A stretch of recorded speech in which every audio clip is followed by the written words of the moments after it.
जय हिंद। आज हम लोग मैथ से संबंधित कुछ महत्वपूर्ण प्रश्नों को देखने वाले हैं, ध्यान दीजिएगा। आइए क्वेश्चन नंबर पहला पर विचार करते हैं। देखिए क्वेश्चन नंबर पहला क्या कहता है।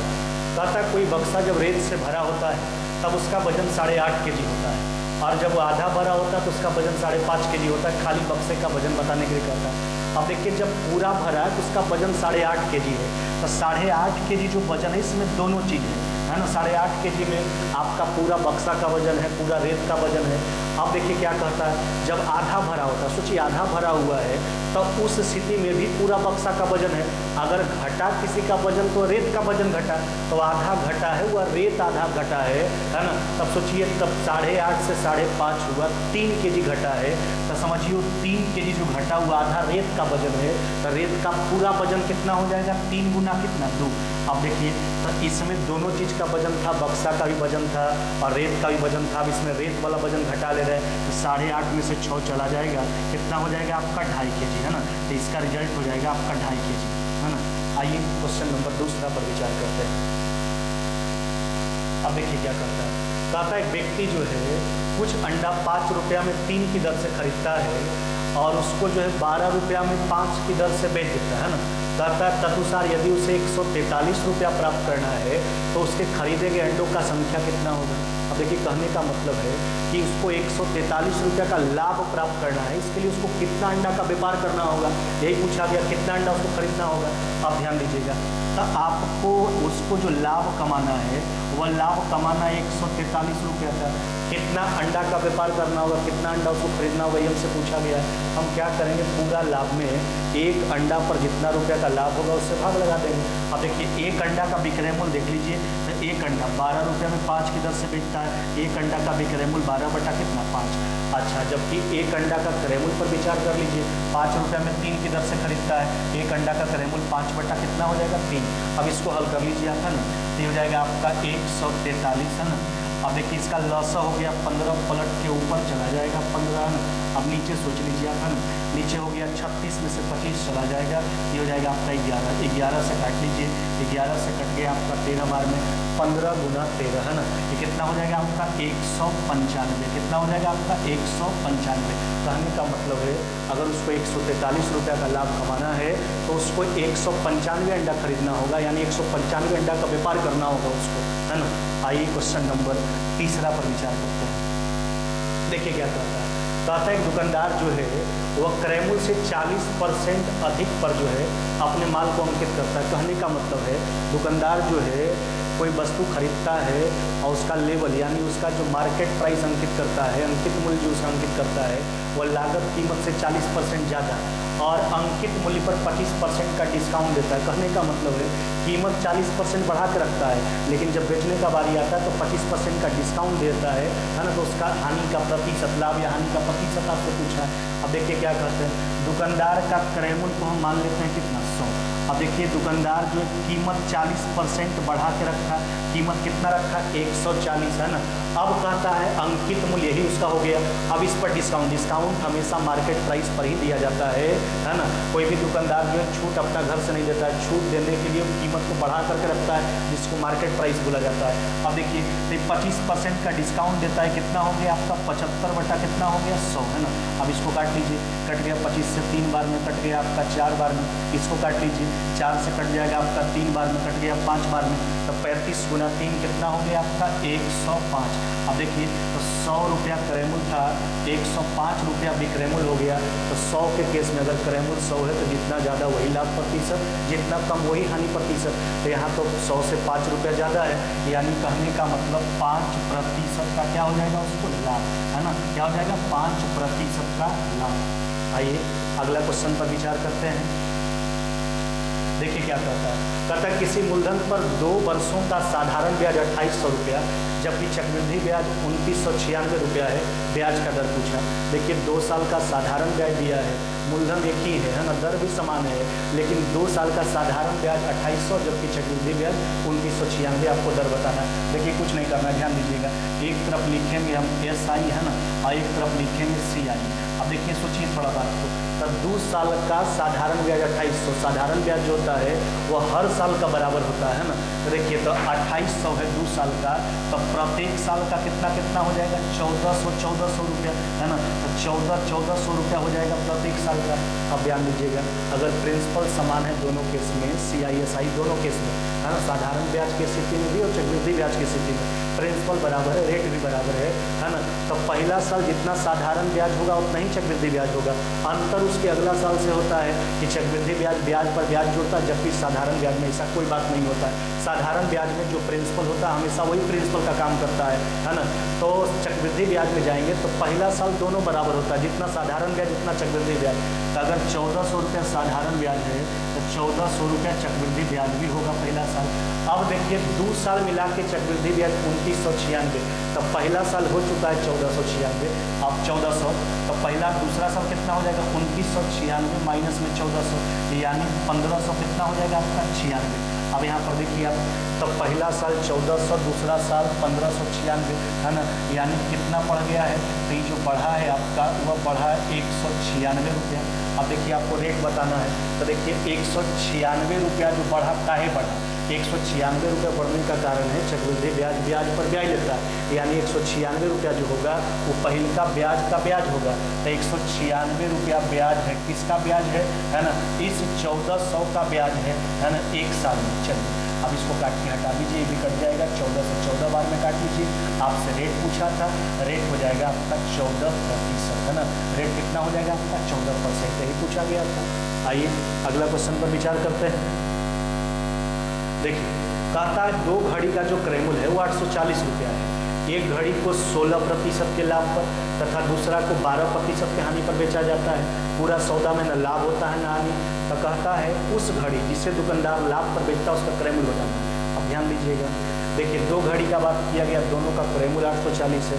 एक को बेचता 16% के लाभ पर, देखिए अंतर, एक को बेचा 16% के लाभ पर तो इसको प्लस में लेके चलेंगे, दूसरा को बेचा 12% हानि पर, इसको माइनस में लेके चलेंगे, एलिगेशन लगा देंगे। अब ध्यान दीजिएगा, अब कहता है पूरे सौदा में, एलिगेशन में क्या करते हैं, ऊपर जिस चीज़ का भी चर्चा होता है उसी के एवरेज वैल्यू मीन वैल्यू को बीच में रखा जाता है। तो एक पर 16% का लाभ, दूसरा पर 12% का हानि, पूरे सौदा में न लाभ होता है ना हानि, तो इसका मतलब बीच में 0 का प्रयोग करेंगे। अब क्रॉस करके बड़ा वाला में छोटा वाला घटाइए। अब देखिए तो घटाएंगे तो आपका छोटा तो आपका हो गया, आपका बड़ा वाला में छोटा वाला घटाइए तो 0 आपका बड़ा हो गया, घटाएंगे इसको माइनस माइनस हो जाएगा आपका प्लस, है ना। अब देखिए 16 में से 0 चला गया, हो जाएगा आपका 16, ये हो जाएगा आपका 3 अनुपात कितना हो गया 4। तो दोनों के क्रयमूल्य के बीच का रेशियो आ गया 3:4। अब उस कहता है उस घड़ी का क्रयमूल्य बताइए, है ना, जिसको जो है लाभ पर बेचा गया था। तो यानी कहने का मतलब 16% वाले 3 यूनिट का मान बताना है। देखिए तो दोनों का क्रयमूल्य जो है वह 840 रुपया है। अच्छा दोनों का यूनिट देख लीजिए, 3 और 4 कितना हो गया आपका, 3 और 4 हो गया आपका कितना 7, है ना। ये हो गया आपका 7 यूनिट बराबर कितना हो गया आपका 840। 1 यूनिट का मान निकाल लिया ना। अब हमसे पूछा गया 16% लाभ वाला यानी 3 यूनिट का जो है सही मान बता देना। अब देखिए इसको काट लीजिए 120 बार में, ये हो गया 120 गुना 3 कितना हो जाएगा आपका 360 रुपया। यही हमसे पूछा गया था, है ना, कि जिस घड़ी को लाभ पर बेचा गया था उसका क्रयमूल्य बताइए। उस घड़ी का क्रयमूल्य हो गया 360 रुपया। आइए अगला क्वेश्चन पर विचार करते हैं। देखिए क्या कहता है, कहता है एक व्यक्ति जो है इस शर्त पर काम पर रखा जाता है एक व्यक्ति को, है ना, कि जिस दिन वह काम करेगा उसको 42 रुपया दिया जाएगा और जिस दिन वह अनुपस्थित रहेगा उसका 2 रुपया जुर्माना किया जाएगा उस पर, है ना। अब देखिए 30 दिन के महीना के अंत में उसको 952 रुपया मिला है। तो कहता है व्यक्ति कितना दिन जो है काम नहीं किया, समझिएगा बात को। अच्छा तो व्यक्ति को जो रखा था 42 रुपये प्रतिदिन के हिसाब से उसका मजदूरी था, तो 30 दिन का बात किया गया है, 1 महीना का। अच्छा सोचिए तो अगर पूरा मजदूरी उसका देखिएगा तो पूरा मजदूरी उसका 42 गुना 30 यानी 1260 रुपया होता है, लेकिन उसको अंततः दिया कितना गया 952 रुपया दिया गया। अच्छा 952 रुपया दिया गया, इसका मतलब है कि वो अपसेंट हुआ है तब तो उसको मजदूरी कम मिला, है ना। तो मिलना चाहिए था 1260, मिला 952, तो जितना कम मिला वो अपसेंट के कारण कम मिला होगा।